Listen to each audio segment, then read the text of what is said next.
489. Enoc. Parábola del reino comprendido por sus súbditos. Jesús calma el viento. Es un pueblo recogido, bastante cuidado. Los habitantes están en las casas porque hace mucho viento. Pero, cuando los discípulos van a advertir que está Jesús, todas las mujeres y niños y viejos, a quienes la edad ha obligado a quedarse en el pueblo, se arremolinan en torno a Jesús, que se ha detenido en la placita principal. El pueblo, al estar en un alto, tiene aire y luz incluso en este día lóbrego. Y la vista se extiende. Al sur hacia Jerusalén. Al norte hacia Rama, digo Rama porque está escrito en un poste, con la indicación de la distancia. La gente está muy emocionada. Haber pasado a ser los que dan hospedaje al Señor es para ellos una cosa tan nueva y conmovedora. Un viejo, un verdadero patriarca, lo dice por todos, y las mujeres, con la cabeza, asienten, asienten. Acostumbrados a ser aplastados por la soberbia sacerdotal y farisaica, se muestran temerosos, pero Jesús los pone enseguida a sus anchas tomando en brazos a una niñita que da sus primeros pasitos, acariciando al anciano, diciendo: ¿No me habíais visto todavía? Desde lejos, pasar por el camino, algún hombre, en el templo. Pero para nosotros, que estamos tan cerca de la ciudad, es aún más difícil obtener lo que otros consiguen viniendo de lejos, dice el anciano. Es siempre así, padre. Lo que parece facilitar las cosas las hace difíciles, porque todos se apoyan en la idea de que es fácil. Pero ahora nos conoceremos. Retírate, padre. El otoño desata sus vientos, que no son propicios a los patriarcas. Si me he quedado solo. Los días ya no tienen valor para mí. Su hija se ha casado lejos, y la mujer se le murió en las enseñas, explica una mujer. Juan, no debes hablar así, hoy que tienes al rabí contigo. Lo deseabas mucho. Le dice una viejecita. Es verdad. Pero, tú eres el Mesías, ¿no es verdad? Sí, padre. Y entonces, ¿qué más puedo desear, ahora que lo he visto y veo cumplida la promesa hecha a Abraham? Un anciano entonces el anciano era él profirió un canto un día en el templo, yo estaba porque ese día Milía se purificaba de su único parto, y yo estaba al lado de ella, y antes de nosotros había cumplido el rito una poco más que niña, un anciano profirió este canto, besando al hijo de la muchacha. Ahora deja, oh Señor, que tu siervo se marche en paz, porque mis ojos han visto al Salvador. Aquel recién nacido eras tú, entonces. Oh, dichoso yo. En aquel momento oré al Señor diciendo: haz que yo también pueda morir después de haberlo conocido. Ahora te conozco. Estás aquí. La mano del Señor está apoyada en mi cabeza. Su voz me ha hablado. El Eterno me ha escuchado. ¿Y qué diré, sino las palabras del anciano Simeón, docto y justo? Las digo. Deja, oh Señor, que tu siervo se marche en paz, porque los ojos míos han conocido a tu Cristo. ¿No quieres esperar a ver su reino? Dice una mujer. No, María. Las fiestas no son para los viejos. Y yo no creo lo que la mayoría dice. Recuerdo las palabras de Simeón, prometió una espada en el corazón de aquella muchacha, porque no todo el mundo amará al Salvador, dijo que ruina o resurrección vendrían a muchos por él, y tenemos a Isaías, y a David, no. Prefiero morir y esperar su gracia desde allá, y desde allá, a su reino. Padre, tú ves mejor que los jóvenes. Mi reino es el de los cielos. Pero para ti mi venida no significa ruina, porque sabes creer en mí. Vamos a tu casa. Yo permanezco contigo, y, guiado por el viejo, va a una casita blanca situada en un caminito entre huertos, que se desnudan de hojas por la violencia del viento, y entra con Pedro, los dos hijos de Alfeo y Juan. Los demás se distribuyen por las otras casas, para, pasado un rato, regresar y abarrotar la casita, el huerto, la terraza del tejado, hasta el punto de que se suben a una albarrada baja que separa de la calle un lado del huerto, y a un robusto nogal y a un manzano robusto cuanto el primero, sin preocuparse del viento, que sigue aumentando y levanta mucho polvo. Quieren oír a Jesús. Y Jesús hace un poco de tiempo. Hasta que empieza a hablar, permaneciendo en el umbral de la cocina, de forma que la voz se esparza dentro y fuera de la casa. Un rey poderoso, cuyo reino era muy vasto, quiso ir un día a visitar a sus súbditos. Vivía en un excelso palacio desde el que, por medio de sus servidores y mensajeros, enviaba sus órdenes y mercedes a los súbditos, los cuales, por eso, sabían que existía y conocían el amor que tenía por ellos y conocían sus propósitos. Pero, de ninguna manera, conocían su persona, su voz ni su lenguaje. En una palabra, sabían que existía y que era su Señor, pero nada más. Y, como a menudo sucede, por este hecho, muchas de sus leyes y mercedes sufrían variación, o por mala voluntad o por incapacidad de comprenderlas. Tanto que esto perjudicaba los intereses de los súbditos y los deseos del rey, que quería que fueran felices. Él se veía obligado a castigarlos alguna vez, y, al hacerlo, sufría más que ellos. Mas los castigos no producían mejora. Dijo entonces: iré yo. Les hablaré directamente. Me daré a conocer. Me amarán y me seguirán mejor y serán felices. Y dejó su excelsa morada para ir con su pueblo. Mucho estupor causó su llegada. El pueblo sufrió una fuerte impresión, se agitó. Quién con júbilo, quién con terror, quién con ira, quién con desconfianza, quién con odio. El rey, paciente, sin cansarse nunca, se puso a tratar tanto con los que lo querían como con los que le temían y con los que lo odiaban. Se puso a explicar su ley, escuchó a sus súbditos, los favoreció, los soportó. Y muchos acabaron queriéndolo, no evitándolo por su excesiva grandeza. Algunos, pocos, dejaron también de desconfiar y de odiar. Eran los mejores. Pero muchos siguieron siendo lo que eran, pues no tenían en sí buena voluntad. Mas el rey, que era muy sabio, soportó también esto, refugiándose en el amor de los mejores como premio a sus fatigas. Pero, ¿qué es lo que sucedió? Pues sucedió que incluso entre los mejores no todos lo comprendieron. Venía de tan lejos. Su lenguaje era tan nuevo. Lo que quería era tan distinto de lo que querían los súbditos. Y no fue comprendido por todos, es más, algunos le causaron dolor, y con el dolor perjuicio, o al menos corrieron el riesgo de procurárselo, por comprenderlo mal. Y, cuando se dieron cuenta de que le habían causado dolor y perjuicio, huyeron de su presencia desolados, y, temiendo su palabra, no volvieron a acercarse a él. Pero el rey había leído en sus corazones, y todos los días los llamaba con su amor, oraba al Eterno que le concediera encontrarlos de nuevo para decirles: ¿por qué me teméis? Es verdad. Vuestra incomprensión me ha causado dolor.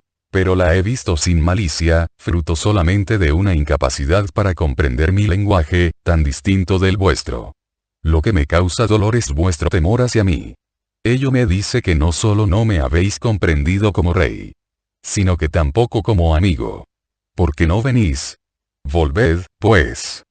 Lo que la alegría de amarme no os había hecho comprender, os lo ha esclarecido el dolor de haberme causado dolor. Oh, venid, venid amigos míos. No aumentéis vuestro desconocimiento estando lejos de mí, vuestras brumas escondiéndoos, vuestras amarguras impidiéndoos a vosotros mismos mi amor. ¿Veis? Sufrimos tanto yo como vosotros estando separados. Yo más que vosotros todavía. Venid, pues, y alegrad mi corazón. Así quería hablar el rey. Y así habla. Y Dios también habla así a aquellos que pecan. Y así habla el Salvador a aquellos que hayan podido cometer errores. Y así habla el rey de Israel a sus súbditos. El verdadero rey de Israel, el que quiere llevar a sus súbditos desde el pequeño reino de la tierra al grande de los cielos. En este no pueden entrar aquellos que no siguen al rey, aquellos que no aprenden a comprender sus palabras y su pensamiento. Pero, ¿cómo aprender si al primer error se elude al maestro? Que ninguno se deprima si ha pecado y está arrepentido, si ha errado y reconoce su error. Venga a la fuente que borra los errores y da luz y sabiduría. Y en ella apague su sed. En ella, que ardientemente desea donarse y ha venido del cielo para donarse a los hombres. Jesús termina de hablar. Solamente el viento hace oír su voz, cada vez más fuerte, en el copete del montecito en que están se ensaña tanto, que los árboles crujen temiblemente. La gente se ve obligada a retirarse a las casas. Pero, cuando ya se han dispersado y Jesús entra de nuevo en la casa y cierra la puerta, Matías, seguido por Manaén y Timoneo, aparece de detrás de la albarrada, entra en el huertecillo y llama a la puerta cerrada. Jesús mismo sale a abrir. Maestro, aquí los tienes. Dice Matías señalando a los dos que, acobardados, se han quedado en el umbral del huerto y no se atreven a alzar la cara para mirar a Jesús. Manaén. Timoneo. Amigos míos. Dice Jesús mientras cierra la puerta, para dar a entender a los de dentro que no salgan a curiosear y sale al huerto. Y va hacia los dos, con los brazos abiertos, ya abiertos para el abrazo. Los dos alzan la cara, tocados por el amor, trémulo en la voz del maestro. Le ven la cara y los ojos, henchidos de amor, y su miedo cae. Se echan a correr hacia él con un grito ronco de llanto. Maestro. Caen a sus pies, le abrazan los tobillos y besan sus pies desnudos, bañándolos de lágrimas. Amigos míos. No ahí. Aquí, en mi corazón. Os he esperado mucho. Y os he comprendido mucho. Venga. Y trata de ponerlos de pie. Perdón.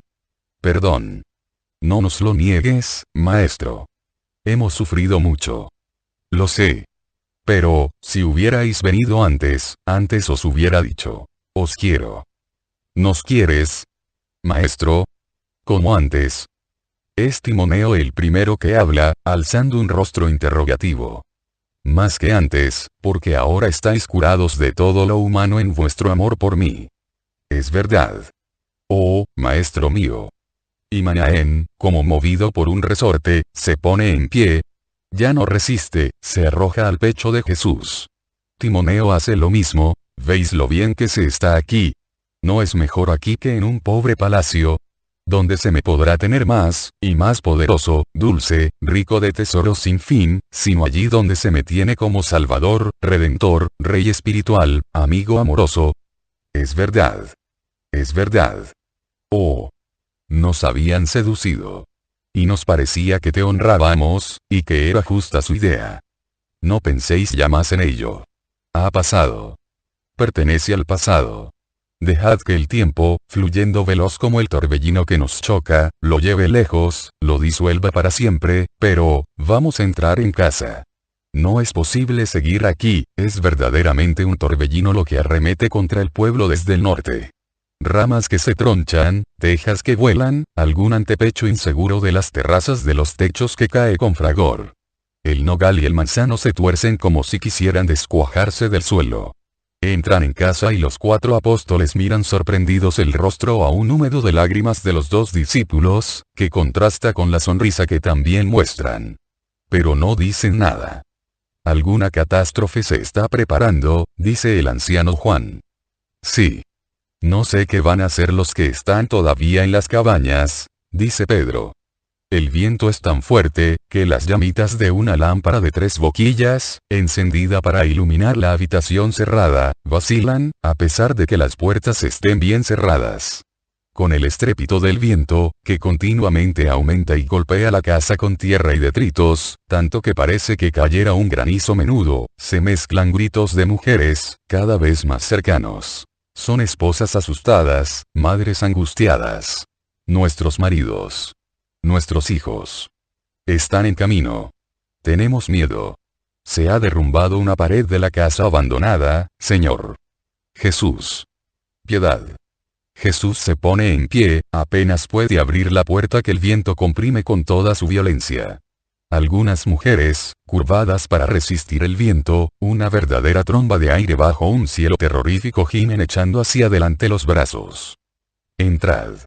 No temáis. Dice Jesús. Y mira al cielo y a los árboles ya próximos a quebrarse. Entra, Jesús. ¿Ves cómo se rompen las ramas y caen tejas?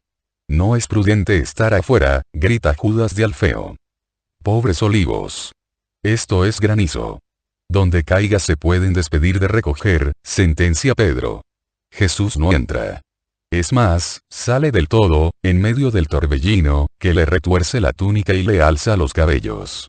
Abre los brazos, ora, y luego ordena. Basta. Lo quiero.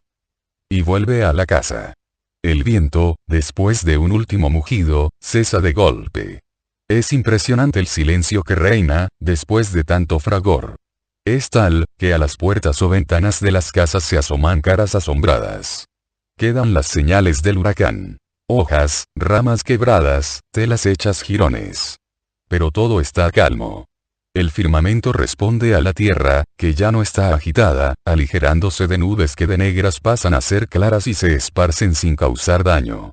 Antes, al contrario, dejan estas caer una salpicadura de agua que termina de purificar el aire enturbiado por tanta tierra. ¿Pero qué ha sucedido? ¿Así ha terminado?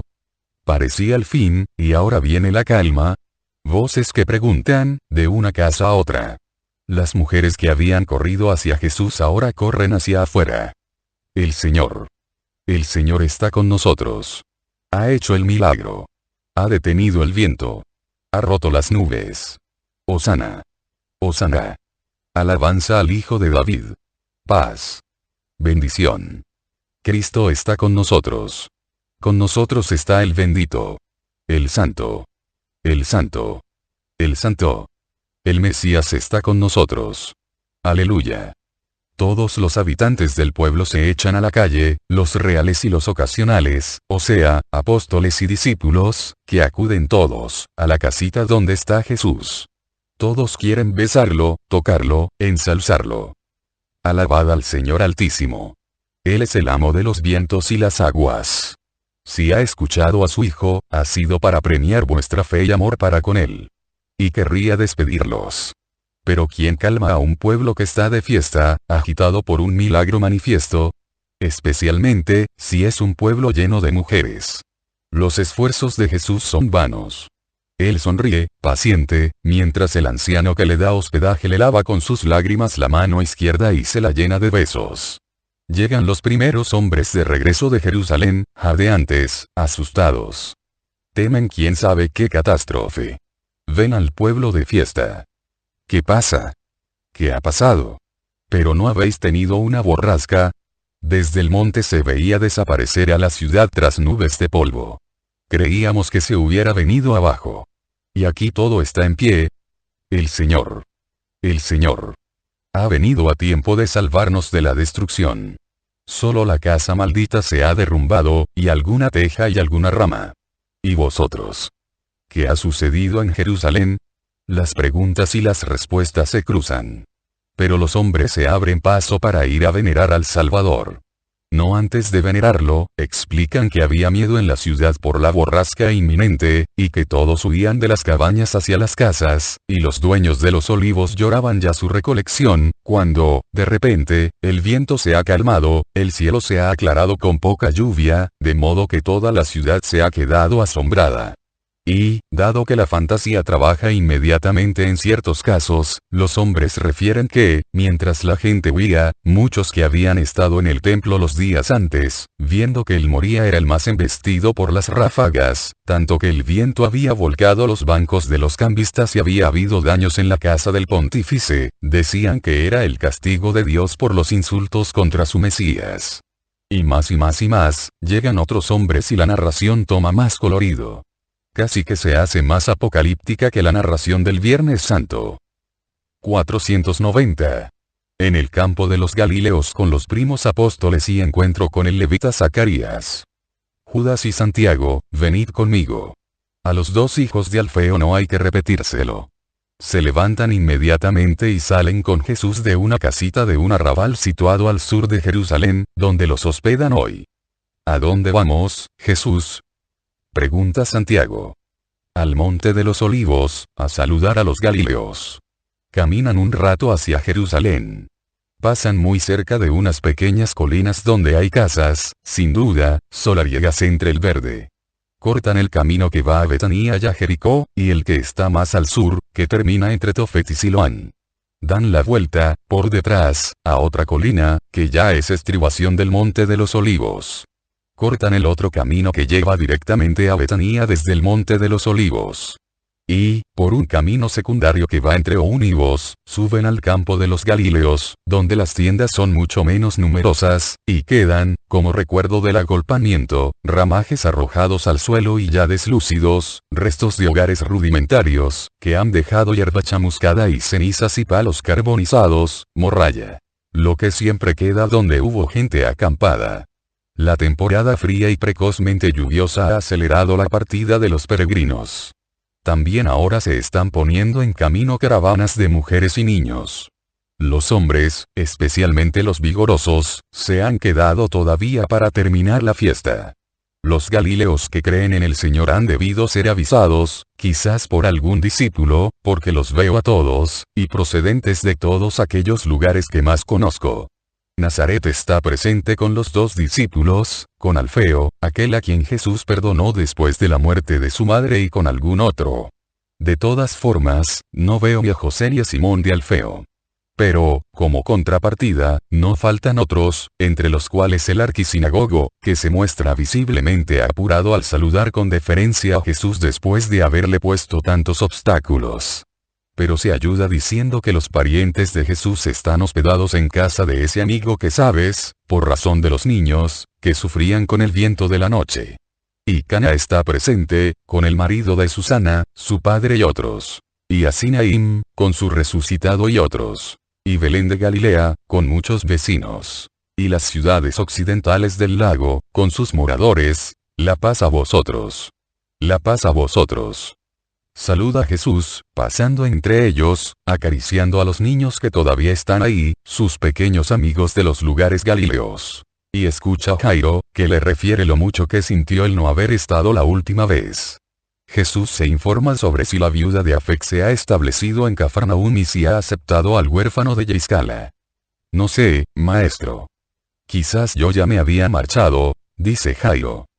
Sí, ha venido una mujer que da mucha miel y muchas caricias a los niños. Y, fíjate, hace tortas. Y aquellos niños que iban a donde estabas tú van siempre donde ella a comer. Y el último día nos mostró un niñito muy pequeño. Ha comprado 2 cabras para la leche. Y nos ha dicho que es el Hijo del Cielo y del Señor. No vino a la fiesta, como quería, porque no podía llevar consigo a un niño tan pequeño. Y nos dijo, a nosotros, que te dijéramos que lo querrá con justicia y que te bendice. Los niños de Cafarnaúm gorjean como gorrioncillos alrededor de Jesús, orgullosos de saber, ellos, lo que ni siquiera el arquisinagogo sabe, y de verse, ellos, haciendo de embajadores ante el Maestro bueno, que los escucha con la atención con que escucharía a los adultos, y que responde. Y vosotros le diréis que yo también la bendigo y que quiera a los niños por mí. Y vosotros queredla. No os aprovechéis porque sea buena. No la queráis solo por la miel y las tortas, sino porque es buena. Tan buena, que ha comprendido que quien ama en mi nombre a un niño me hace feliz. E imitadla todos, ya seáis pequeños, ya seáis adultos, pensando siempre que aquel que recibe a un niño en mi nombre tiene su sitio señalado en el cielo. Porque, si la misericordia siempre recibe premio, aunque fuere un solo vaso de agua dado en mi nombre, la que se practica con los niños, salvándolos no solo del hambre, de la sed, del frío, sino también de la corrupción del mundo es infinitamente premiada, he venido a bendeciros antes de que os marchéis. Llevaréis mi bendición a vuestras mujeres, a vuestras casas, pero, no vas a volver donde nosotros, maestro. Volveré, pero no ahora. Después de Pascua, si estás tanto, seguro que te olvidas de la promesa. No temáis. Antes podrá dejar de resplandecer el sol que Jesús olvidarse de quien espera en él. Será un tiempo largo. Y triste. Si enfermamos, si desciende la muerte a nuestras casas, ¿quién nos ayudará? Dicen no pocas personas de no pocos lugares. Dios. Él está con vosotros, si permanecéis en mí con vuestra voluntad. Y nosotros. Hace poco que creemos en ti. Lo confesamos. ¿No tendremos ayuda, entonces? Pero ahora que te hemos visto hacer milagros y te hemos oído hablar en el templo, te creemos. Esto me es motivo de gran gozo, porque el que mis coterráneos vayan por el camino de la salud es mi más ardiente deseo.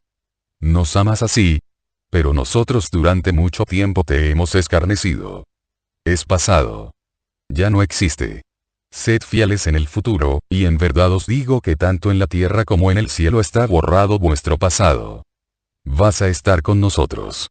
Compartiremos el pan como muchas veces en Nazaret, cuando éramos todos iguales y los sábados descansábamos en los olivares, o cuando tú eras solo Jesús y venías con nosotros y como nosotros a Jerusalén para las fiestas. Hay añoranza y deseo de los tiempos pasados en la voz de los nazarenos que se han convencido.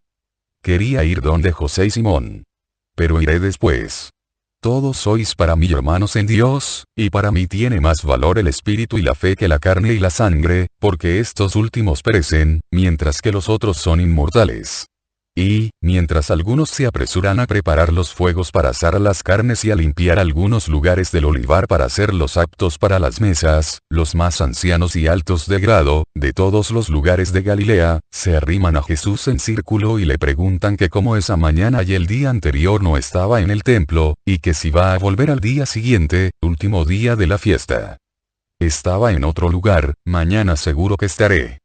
¿Y vas a hablar? Si puedo, Alfeo de Sara baja la voz y mirando a su alrededor, susurra al maestro. Tus hermanos han ido a la ciudad para asegurarte ayudas, ese hombre sabe muchas cosas, porque es pariente de uno del templo por línea femenina, José se preocupa de ti, En el fondo, es bueno. Lo sé. Y será cada vez mejor, cuando sea espiritualmente bueno. Llegan de la ciudad otros galileos. El número de los que están alrededor de Jesús aumenta, con gran desagrado de los niños, que se ven apartados por los adultos y no logran abrirse paso hasta Jesús. Hasta que él se apercibe del tropel inocente y enfurruñado y, sonriendo, dice: Dejad venir a mí a mis niños. Entonces, mientras el círculo se rompe, alegres otra vez como una bandada de pájaros, corren hacia Jesús. Y él los acaricia, mientras sigue hablando con los adultos. Y su mano, larga y todavía morenita por el mucho sol tomado en el verano, pasa una y otra vez sobre las cabecitas negras y castañas, con alguna cabecita de oro diseminada entre las cabezas morenas, que están lo más que pueden pegadas a él, con la carita escondida entre sus indumentos, bajo el manto, abrazados a las rodillas, a la cadera, ávidos de su caricia, dichosos si la obtienen. Comen en círculo, después de bendecir Jesús los alimentos, y repartirlos, con una serena y amigable unión de corazones. Los otros, los que no son seguidores de Jesús, miran desde lejos, sarcásticos e incrédulos. Pero ninguno les presta atención, la comida termina. El primero en levantarse es Jesús. Llama a Jairo, a Alfeo, a Daniel de Naim, a Elías de Corazín, a Samuel, el extullido de no sé dónde, también a un cierto Urías, a uno de los tantos Juanes, a uno de los tantos Simones, a un Leví, a un Isaac, a Abel de Belén, etcétera, etcétera. En definitiva, a uno por pueblo. Ayudado por sus primos, hace de 2 bolsas bien llenas tantas partes iguales cuantos son los llamados, y da una parte a cada uno de ellos, para que la usen para los pobres de cada uno de los pueblos. Luego, cuando ya no tiene ni una moneda, bendice a todos y se despide de ellos. Y querría despedirse para dirigirse hacia el Getsemaní y así volver a la ciudad por la puerta de las ovejas. Pero casi todos lo siguen, especialmente los niños, que no le sueltan la túnica ni los bordes del manto, y, sin duda, le causan molestia, pero él no se lo impide, y aquel niño de Magdala, Benjamín, que un día dijo claramente su juicio a Judas de Queriot, le tira de la túnica hasta que Jesús se inclina para escucharlo particularmente. ¿Sigues teniendo contigo a ese malo? ¿Qué malo? Conmigo no hay malos, dice Jesús sonriéndole. Sí que los hay. Aquel hombre alto y moreno que se reía, ¿no sabes? Aquel al que le dije que era guapo por fuera y feo por dentro, ese es malo. Habla de Judas, dice Judas Tadeo, que está detrás de Jesús y oye. Lo sé, le responde Jesús volviéndose. Y luego, al niño. Sí que está conmigo ese hombre. Es un apóstol mío. Pero ahora es muy bueno, porque meneas la cabeza. No se debe pensar mal del prójimo, especialmente de aquel al que no se conoce. El niño agacha la cabeza y calla. ¿No me respondes? Tú no quieres que diga mentiras, y te prometí no decirlas y lo he hecho. Pero, si ahora te digo que sí, que creo que es bueno, digo algo no verdadero, porque pienso que es malo. Puedo tener cerrada la boca, por agradarte, pero no puedo tener cerrada la cabeza para no pensar. La salida es tan espontánea y lógica, dentro de su sencillez aún infantil, que todos los que la oyen se echan a reír. Todos menos Jesús, que suspira y dice: bien, pues debes hacer una cosa. Orar para que se haga bueno, si es que realmente te parece malo. Debes ser su ángel. ¿Lo vas a hacer? Si se hace mejor, mayor será mi alegría. Así que tú, rezando por esto, rezas porque yo me sienta feliz. Lo haré. Pero si es malo y no se hace bueno contigo, el que yo rece no va a hacer nada. Jesús zanja esta confrontación de criterios parándose y agachándose a besar a los niños. Luego ordena a todos que regresen. Cuando están solos Jesús y sus dos primos, Judas de Alfeo, pasado un rato de silencio, como si antes hubiera razonado dentro de sí, dice a manera de conclusión: tiene razón. En todo tiene razón. Yo soy de su misma opinión. ¿Pero de qué hablas? Le pregunta su hermano Santiago, que caminaba absorto un poco adelantado por el senderillo que permite el paso de uno en uno solamente. De Benjamín hablo. Y de lo que ha dicho. Y. Bueno, pero tú no lo quieres oír, y te digo también yo que Judas no es un verdadero apóstol, no es sincero, no te quiere, no, Judas. Judas. ¿Por qué apenarme? Hermano mío, porque te quiero. Y tengo miedo de Judas Iscariote. Más miedo a él que a una serpiente. Eres injusto. Sin él, quizás yo habría sido ya capturado. Jesús tiene razón. Judas ha hecho mucho. Ha atraído hacia sí, sin poner límites, odios y burlas, pero ha trabajado y trabaja para Jesús, dice Santiago. No puedo pensar ni que tú seas necio ni que mientas, y me pregunto por qué entonces defiendes a Judas. No hablo por celos ni por odio, hablo porque siento dentro que es malo, que es insincero, todo lo más que, por tu amor, puedo admitir es que esté loco. Un pobre loco que hoy delira en un sentido y mañana en otro. Pero bueno, no lo es. Desconfía, Jesús. Desconfía, ninguno de nosotros es bueno. Pero, míranos bien. Nuestra mirada es transparente. Obsérvanos bien. Nuestra conducta es igual. Pero, ¿no te dice nada el hecho de que los fariseos no le hagan pagar las burlas contra ellos? Nada, el que los del templo no reaccionen contra sus palabras. Nada, el que tenga siempre amigos precisamente entre aquellos a quienes aparentemente ofende. Nada, el que tenga siempre dinero. No digo nosotros dos, pero incluso Natanael, que es rico, y Tomás, que no tiene escasez de medios, tienen solo lo necesario. Él, Jesús calla, Santiago observa. En parte mi hermano tiene razón. Cierto es que Judas encuentra siempre la manera de estar solo, de ir solo, bueno, no quiero ni murmurar ni juzgar. Tú ya sabes, sí, sé. Y por eso digo que no quiero juicios. Cuando estéis en el mundo sustituyéndome, trataréis con criaturas bastante más extrañas que Judas. ¿Qué apóstoles seríais si los eliminarais por ser extraños? Es más, precisamente por serlo, habréis de amarlos con paciente amor para transformarlos en corderos del Señor. Ahora vamos donde José y Simón. ¿Habéis oído? No. Ellos trabajaban en secreto para beneficiarme a mí. Diréis, amor de familia. Sí. Es verdad. Pero, en todo caso, es amor. Os habéis dejado mal la última vez. Echad los pelillos a la mar, ahora. Ellos y vosotros tenéis, y no tenéis, razón. Que cada uno reconozca su error, y no alce la voz en la parte que tiene de razón. Él me ha ofendido mucho ofendiéndote muchísimo a ti, dice Santiago. Tú te asemejas en mucho a José, mi padre. Y José, tu hermano, se asemeja en mucho a Alfeo, tu padre. Pues bien, José fue a menudo criticado por su hermano mayor, pero José fue siempre indulgente con él y lo perdonó siempre. Porque mi padre era un gran justo. Sélo tú igual. Y si me regaña como si fuera todavía un niño, ya sabes que cuando está nervioso no atiende a razones, pues calla. Es la única medicina para calmar las iras. Calla con humildad y paciencia. Y si sientes que no puedes callar sin desaires, te marchas. Saber callar. Saber marcharse. No por vileza, no por falta de palabras, sino por virtud, por prudencia, por caridad, por humildad. Es tan difícil conservar la justicia en las disputas. Y la paz del espíritu. Alguna cosa baja siempre a perturbar en las profundidades, a enturbiar, a hacer bullicio.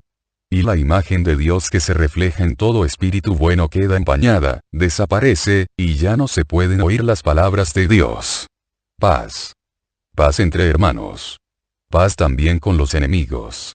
Si son enemigos nuestros, son amigos de Satanás. Pero, ¿querríamos hacernos nosotros también amigos de Satanás, odiando a quien nos odia? ¿Cómo podríamos conducirlos al amor si estuviéramos fuera del amor? Me diréis.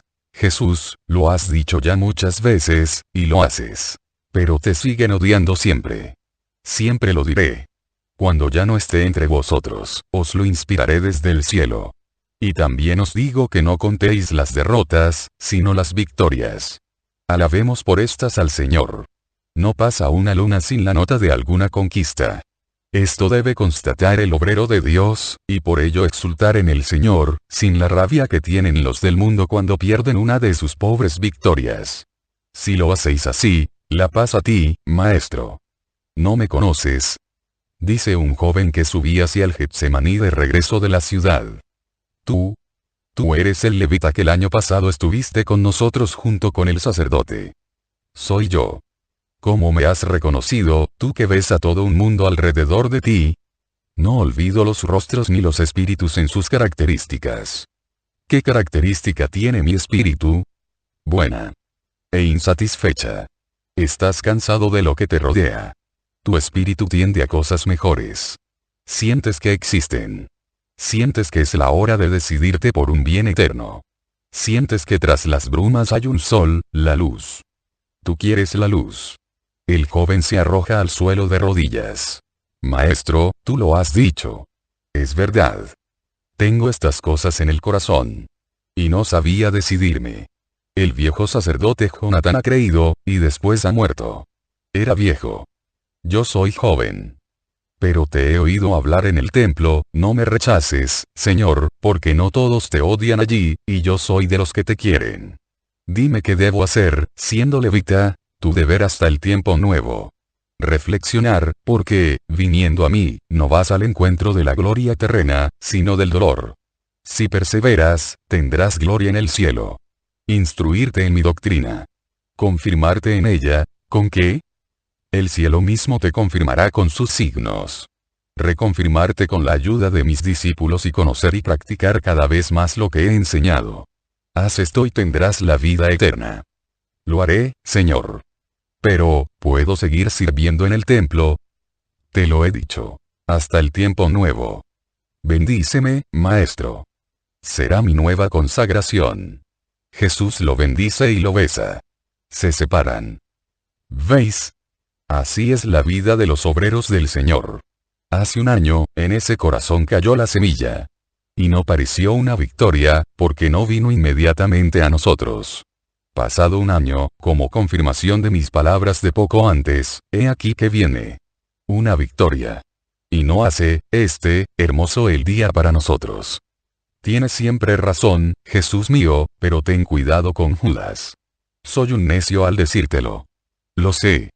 Tú sabes, pero en el corazón está este tormento, y no lo manifiesto a los otros, pero está, y estoy seguro de que también los otros lo tienen. Jesús no rebate. Dice. Estoy contento de que José y Nicodemo me dieran ese dinero. Así puedo enviar una ayuda a mis pobrecitos de Galilea, han llegado a la puerta. Entran por ella. Se confunden con el gentío. 491. En el templo el último día de la fiesta de los tabernáculos. Sermón sobre el agua viva. El templo rebosa de gente. De todas formas, falta mucho el elemento femenino, y los niños. La persistencia de una temporada ventosa y con precoces chaparrones, breves pero violentos, debe haber persuadido a las mujeres de ponerse en camino junto con los niños. Pero los hombres de todos los lugares de Palestina y los prosélitos de la diáspora atestan, esta es la palabra el templo para hacer las últimas oraciones, las últimas ofrendas, y escuchar las últimas lecciones de los escribas. Los galileos seguidores de Jesús están en su totalidad. Los jefes más importantes en primera fila. En el centro, muy identificado con su condición de pariente, está José de Alfeo con su hermano Simón. Otro grupo, apiñado, que espera, es el de los 72 discípulos. Con esta expresión me refiero a los discípulos elegidos por Jesús para evangelizar, y que han cambiado de número y de caras, porque algunos de los antiguos, después de la defección que siguió al discurso del pan del cielo, ya no están, y se han agregado otros nuevos, como Nicolai de Antioquía. El tercer grupo, también muy apiñado y numeroso, es el de los judíos. Entre ellos, veo a los arquisinagogos de Emaús, de Hebrón, de Keriot. De Judá está presente el marido de Sara. De Betsur los parientes de Elisa. Están junto a la puerta hermosa, y es clara su intención de rodear al maestro en cuanto aparezca. Efectivamente, Jesús no puede dar un paso dentro del recinto amurallado sin que estos tres grupos lo circunden, casi como aislándolo de los malévolos, o también de los que, simplemente, están allí por curiosidad. Jesús se dirige al atrio de los israelitas para las oraciones. Los otros le siguen, compactos, en la medida en que lo permite la gran densidad de gente, sordos a las expresiones de desagrado de quienes tienen que apartarse y dejar paso al gran número de personas que va con Jesús. Él va entre sus hermanos. Y no es dulce como la de Jesús la mirada, ni humilde como la de Jesús la actitud de José de Alfeo, que, expresivamente, fija sus ojos en algunos fariseos, oran. Luego regresan al patio de los paganos. Jesús se sienta humildemente en el suelo, apoyando la espalda en la pared del pórtico. Lo rodea un semicírculo que cada vez se va haciendo más compacto, debido a la sucesión de filas de personas que se van poniendo a espaldas de las filas más cercanas a él, sentándose o apoyándose y permaneciendo de pie. Rostros y miradas que convergen en el único rostro. Los curiosos, los que han venido de lejos y no están al corriente, y los malévolos, están detrás de esta barrera de fieles, esforzándose por ver, alargando los cuellos, levantándose sobre las puntas de los pies. Jesús, entre tanto, está escuchando a este y a aquel, que piden consejos o refieren noticias. Hablan así los parientes de Elisa, dando noticias de ella y preguntando si puede venir a servir al maestro. Él responde. No me quedo aquí. Más tarde vendrá. Y habla el pariente de María de Simón, madre de Judas de Keriot, diciendo que se ha quedado, él, custodiando las propiedades, pero que María está casi siempre con la madre de Joana. A Judas, que está atónito, se uno salen los ojos de las órbitas, pero no habla. Y habla el marido de Sara, diciendo que pronto le nacerá el otro hijo, y pregunta que cómo puede llamarlo. Jesús responde. Si es varón, Juan. Si es mujer, Ana. Y el anciano arquisinagogo de Emaús le susurra, bajo, algún caso de conciencia, y Jesús, en voz baja, le responde. Y así sucesivamente. Mientras, la gente va aumentando. Jesús alza la cabeza y mira. Estando el pórtico elevado unos cuantos escalones, él, a pesar de estar sentado en el suelo, domina buena parte del patio, por ese lado, y ve muchas caras. Se pone en pie y dice con fuerte voz, con toda su entonada y fuerte voz. El que tenga sed que venga a mí y beba. Del interior de los que crean en mí brotarán ríos de agua viva. Su voz llena el vasto patio, los espléndidos pórticos. Ciertamente, atraviesa los de este lado, y se propaga a otros lugares, y sobrepuja todas las demás voces, cual armónico trueno lleno de promesas. Dice esto, y luego calla unos instantes, como habiendo querido enunciar el tema y dar tiempo a quienes no tienen interés en oírlo de marcharse sin causar molestias. Los escribas y doctores callan, o sea, bajan sus voces, ahora son un susurro, aunque, ciertamente, malévolo. No veo a Gamaliel. Jesús camina de frente, entre el semicírculo, que se abre según va llegando y se va cerrando a sus espaldas, transformándose de semicírculo en anillo. Camina despacio, majestuosamente. Parece deslizarse sobre los mármoles polícromos del suelo, con el manto un poco suelto, que le forma por detrás una incipiente cola. Va al ángulo del pórtico, al extremo del escalón que penetra hacia el patio. Allí se detiene. Domina, así, dos lados de la primera muralla. Alza el brazo derecho, con su gesto habitual de cuando empieza a hablar, mientras con la mano izquierda apretada contra el pecho tiene sujeto el manto. Repite las palabras iniciales. El que tenga sed que venga a mí y beba. Del interior de los que crean en mí manarán ríos de agua viva. Aquel que vio la teofanía del Señor, el gran Ezequiel, Ezequiel 1. 8, 10. 37, 1, 14. 47, 1, 19, sacerdote y profeta, después de ver proféticamente los actos impuros en la profanada casa del Señor, después de ver, también proféticamente, que solo los signados con el Tau vivirán en la Jerusalén verdadera, mientras que los demás conocerán más de un exterminio, más de una condena, más de un castigo, y el tiempo está cercano, oh vosotros que me escucháis, está cercano, está más cercano de lo que pensáis. Por lo cual, os exhorto, como Maestro y Salvador, a no tardar más en signaros con el signo que salva. A no tardar más en poner en vosotros la luz y la sabiduría, a no tardar más en arrepentiros y llorar, por vosotros y por los demás, para poderos salvar. Ezequiel, después de ver todo esto y más, habla de una terrible visión. La de los huesos secos. Día llegará en que en un mundo muerto, bajo un firmamento apagado, aparecerán al sonido angélico numerosísimos huesos de muertos. Como un vientre que se abre para dar a luz, así la tierra arrojará de sus entrañas todo hueso de hombre que sobre ella murió y en su fango fue sepultado, desde Adán al último hombre. Y se producirá entonces la resurrección de los muertos para el grande y supremo juicio, después del cual, como un pomo de Sodoma, el mundo se vaciará para transformarse en una nada, y terminará el firmamento con sus astros. Todo tendrá fin, menos dos cosas eternas, lejanas, en los extremos de dos abismos de una profundidad incalculable, totalmente antitéticos en la forma y en el aspecto y en el modo con que en ellos proseguirá eternamente la potencia de Dios. El paraíso. Luz, alegría, paz, amor. El infierno. Tinieblas, dolor, horror, odio. Pero creéis que por el hecho de que el mundo no esté todavía muerto y no suenen, convocadoras, las trompetas angélicas, el inmenso campo de la tierra no está cubierto de huesos sin vida, requete secos, inertes, separados, muertos, muertos, muertos. En verdad os digo que es así.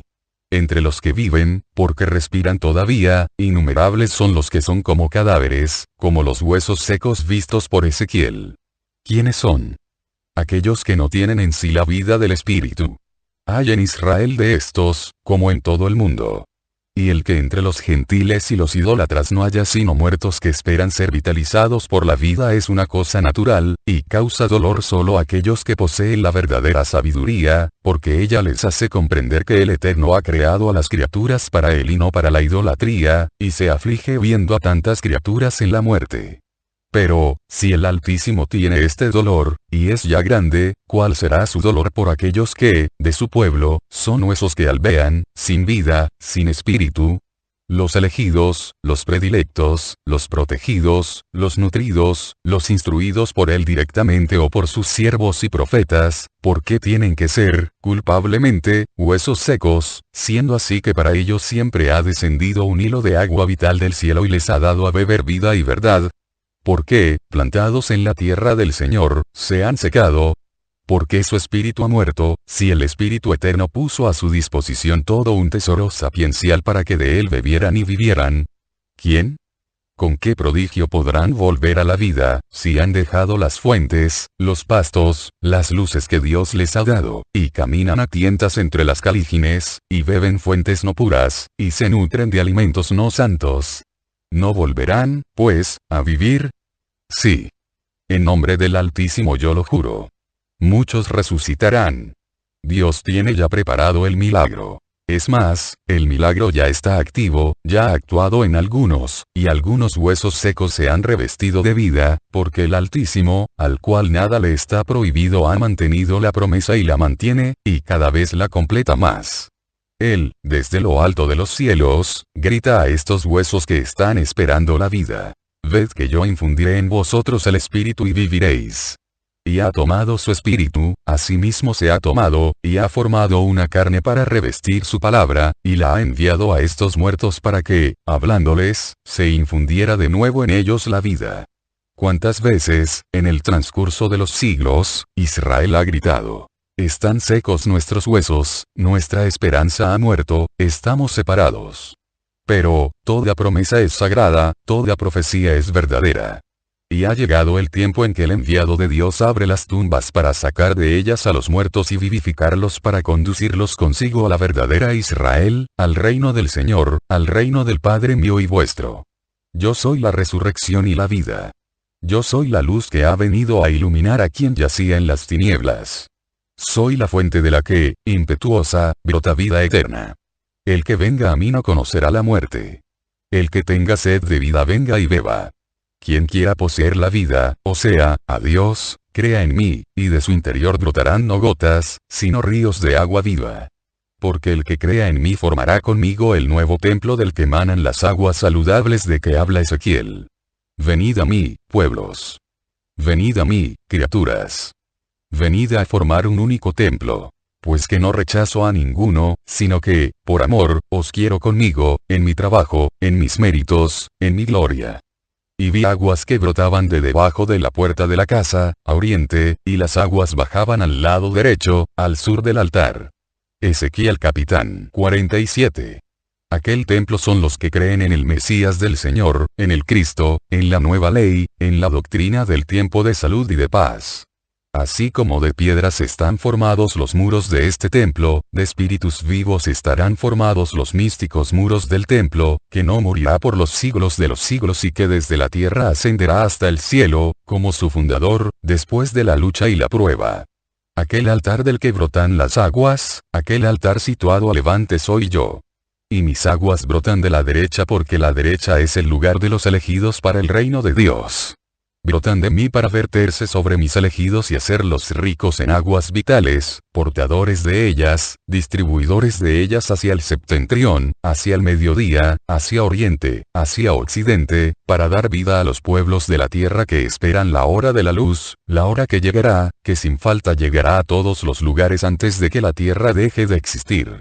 Brotan y se esparcen mis aguas, mezcladas con las que yo mismo he dado y daré a mis seguidores. Y, a pesar de estar esparcidas para ser apta la tierra, formarán un único río de gracia, cada vez más profundo, cada vez más grande, que irá creciendo día tras día, paso a paso, con las aguas de los nuevos seguidores, hasta que forme como un mar. Un mar que, con sus aguas, tocará todos los lugares para santificar toda la tierra.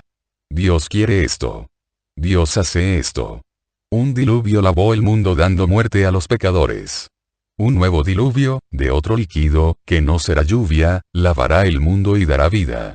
Y, por un misterioso acto de gracia, los hombres podrán formar parte de ese diluvio santificador, uniendo sus voluntades a la mía, sus fatigas a la mía, sus sufrimientos al mío. Y el mundo conocerá la verdad y la vida. Y el que quiera participar podrá hacerlo. Solo el que no quiera ser nutrido por las aguas de vida se transformará en lugar palúdico y pestífero, o seguirá haciéndolo, y no conocerá las pingües cosechas de los frutos de gracia, sabiduría, salvación, que conocerán los que vivan en mí. En verdad os digo, otra vez, que el que tenga sed y venga a mí beberá y no volverá a tener sed, porque mi gracia abrirá en él fuentes y ríos de agua viva.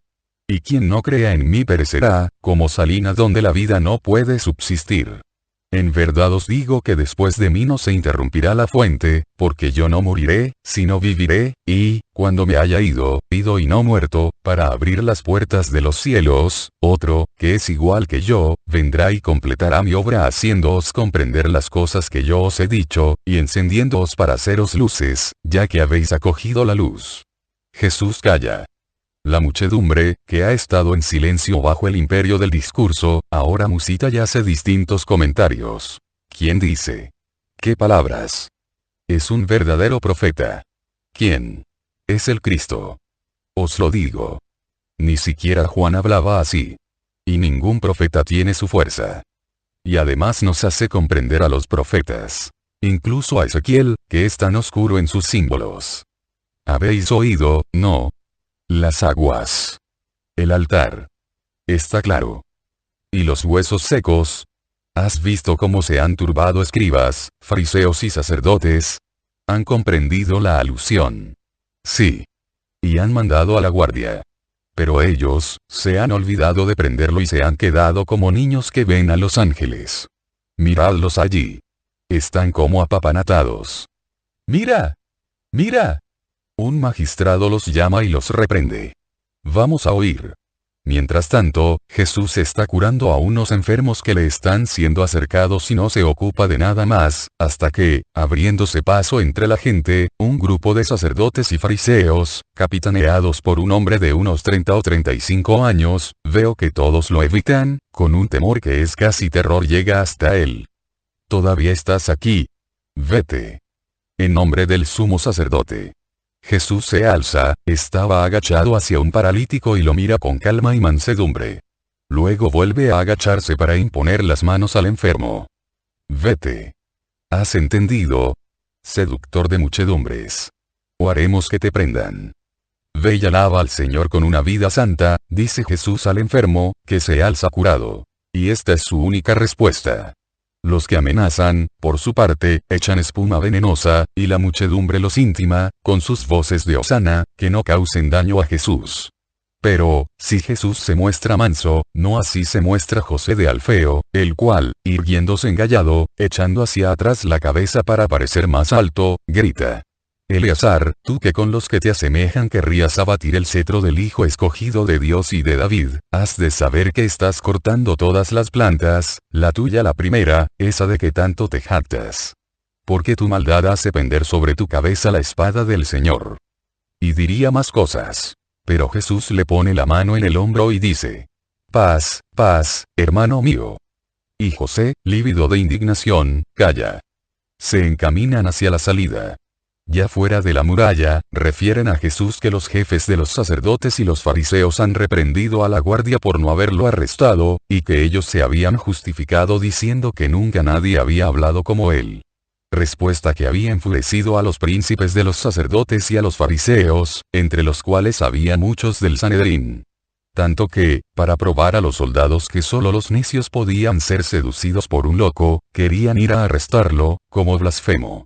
Y también para enseñar a la gente a comprender la verdad. Pero Nicodemo, que estaba presente, se había opuesto diciendo.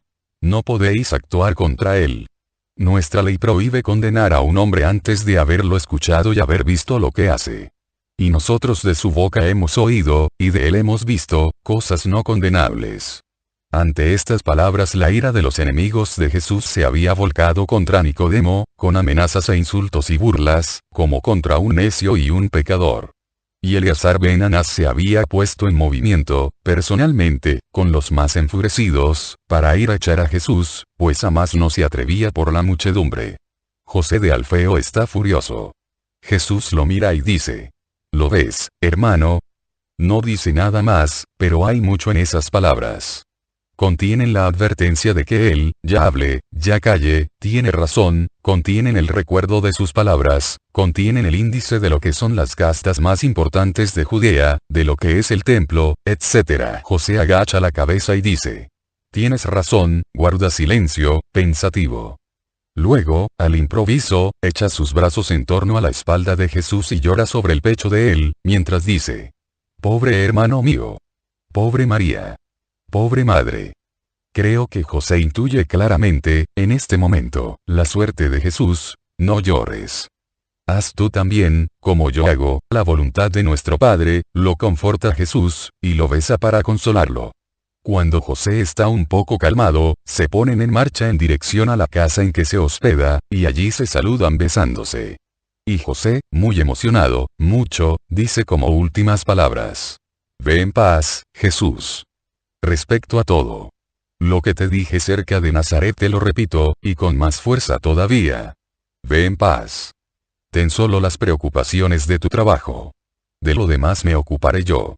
Ve y que Dios te conforte. Y lo besa una vez más, paternal en el rostro, y en la caricia que, como bendición de jefe de familia, le deposita en la cabeza. Luego José saluda a sus hermanos. Se saludan también estos y Simón. Pero noto que Santiago, no sé por qué motivo, se muestra más bien distante con José, y viceversa.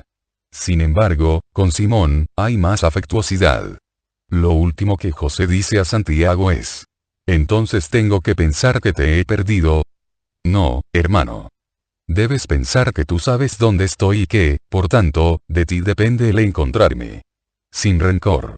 Es más, con muchas oraciones por ti. Pero en las cosas del espíritu no hay que tomar dos senderos juntos. Tú sabes lo que quiero decir, ya ves que lo defiendo, defiendes al hombre y al pariente. No es suficiente para darte esos ríos de gracia de que él hablaba. Defiende al Hijo de Dios, sin miedo al mundo, sin cálculo de intereses, y serás perfecto. Adiós. Cuida de nuestra madre, cuida a María de José. Jesús, no sé si ha oído, porque está centrado en saludar a los otros nazarenos y galileos. Terminados los saludos, ordena: subamos al monte de los olivos. Desde allí nos dirigiremos a algún lugar. 492. En Betanía se evoca la memoria de Juan de Endor.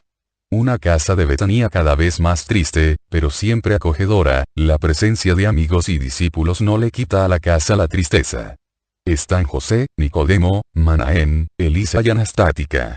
Estas, por lo que entiendo, no han sabido resistir estar lejos de Jesús, y se disculpan de ello como de una desobediencia, aunque estando bien decididas a no marcharse. Y Elisa explica las válidas razones que existen. La imposibilidad para las hermanas de Lázaro de seguir al Maestro, para darles a él y a los apóstoles aquellos cuidados femeninos que son necesarios para un grupo de hombres solos y, además, perseguidos. Solo nosotras podemos. Porque Marta y María no pueden dejar a su hermano. Juana no está. Analía es demasiado joven para ir con vosotros. Ni que conviene que esté donde está, para recibiros allí. Mis canas evitan las murmuraciones. Yo te precederé a donde vayas, o estaré donde me digas, y tendrás siempre a tu lado a una madre, y yo creeré que tengo todavía un hijo. Haré lo que tú quieras, pero déjame servirte. Jesús, sintiendo que todos consideran justa la cosa, accede. Quizás también, en medio de las grandes amarguras que ciertamente tiene en su corazón, desea tener cerca un corazón en que hallar un reflejo de la dulzura materna. Elisa exulta en su triunfo. Jesús dice: estaré frecuentemente en Nop. Irás a la casa del anciano Juan. Me la ha ofrecido para mis estadías. Te encontraré cada vez que regresemos. ¿Tienes pensado irte, a pesar de las lluvias? Pregunta José de Arimatea. Sí. Quiero ir todavía hacia la Perea y detenerme en la casa de Salomón. Luego hacia Jericó y Samaria. Oh, quisiera ir todavía a muchos lugares. No te alejes demasiado, maestro, de los caminos presidiados y de las ciudades presidiadas por un centurión. Ellos están vacilantes. Y también lo están los otros. 2 miedos. 2 vigilancias. A ti y recíprocamente. Pero, créelo, para ti son menos peligrosos los romanos, nos han abandonado. Prorrumpe Judas de Queriot. ¿Lo crees? No. Entre los gentiles que escuchan al maestro, ¿puedes distinguir, acaso, los enviados por Claudia o por Poncio? Entre los libertos de la primera y de sus amigas, no son pocos los que podrían hablar en el Bel Midrash, si fueran israelitas. No olvides nunca que en todas partes hay doctos. Que Roma somete al mundo, que a sus patricios les gusta tomar el mejor botín para ornato de sus casas. Si cada uno de los gimnasiarcas y de los que presiden los circos eligen lo que puede proporcionarles ganancia y gloria, los patricios eligen a aquellos que por cultura o belleza son decoro y satisfacción de las casas y de sí mismos. Maestro, este tema me suscita un recuerdo, ¿se me concede una pregunta? Habla. Aquella mujer, aquella griega que estaba aquí el año pasado, y que era un elemento de acusación contra ti, ¿dónde está? Muchos han tratado de saberlo, no con buena finalidad. Pero yo no tengo en mí un deseo malo, solo, el que haya vuelto al error no me parece posible. Había en ella una gran inteligencia y una justicia sincera. Pero, el no verla ya, en un lugar de la tierra, ella, la pagana, ha sabido ejercitar, para un israelita perseguido, la caridad que los israelitas no tenían. ¿Te refieres a Juan de Endor? ¿Está con ella? Ha muerto. ¿Muerto? Sí. Y se le podía haber dejado morir cerca de mí, no había que esperar mucho. Aquellos que trabajaron para provocar su separación, y son muchos, cometieron un homicidio como si hubieran alzado la mano, armada de cuchillo, contra él. Le quebrantaron el corazón. Y, aun sabiendo que ha muerto de esto, no piensan que son unos homicidas. No sienten remordimiento de haberlo sido. Se puede matar de muchas maneras a los hermanos. Con un arma y con la palabra, o con una acción malvada. Como el hecho de referir, a quien persigue, los lugares del perseguido. El hecho de quitar a un desdichado un cobijo que le sirva de conforto, o, de cuántas formas se mata. Pero el hombre no siente remordimiento. El hombre, y este es el signo de su decadencia espiritual, ha matado el remordimiento. Se muestra tan severo Jesús al decir estas palabras, que ninguno encuentra la fuerza para hablar. Se miran de reojo, cabizbajos, confundidos, incluso los más inocentes y buenos. Jesús, después de un momento de silencio, dice: no hace falta que ninguno lleve a los enemigos del muerto y a los míos las palabras que he dicho, para que exulten satánicamente. Pero, si os preguntan, podéis responder que Juan está en paz, con el cuerpo en un sepulcro lejano y el espíritu en espera de mí. Señor, ¿esto te ha producido mucho dolor? Pregunta Nicodemo. ¿El qué? ¿Su muerte? Sí. No. Su muerte me ha producido paz, porque ha significado su paz. Dolor, un gran dolor me han producido aquellos que, por un bajo sentimiento humano, han denunciado al Sanedrín su presencia entre los discípulos y han provocado su partida. Mas, cada uno tiene su sistema, y solo una gran voluntad buena puede cambiar los instintos y los sistemas. Y os digo, quien denunció denunciará. Quien hizo morir hará morir. Pero, ay de él. Cree vencer y pierde. Y le espera el juicio de Dios. ¿Por qué me miras así, maestro? Pregunta Juan de Zebedeo, turbándose y ruborizándose como si fuera culpable. Porque, si te miro a ti, ninguno pensará, ni siquiera el más malvado, que hayas podido odiar a un hermano tuyo. Habrá sido algún fariseo o algún romano, él los proveía de huevos, dice Judas de Queriot.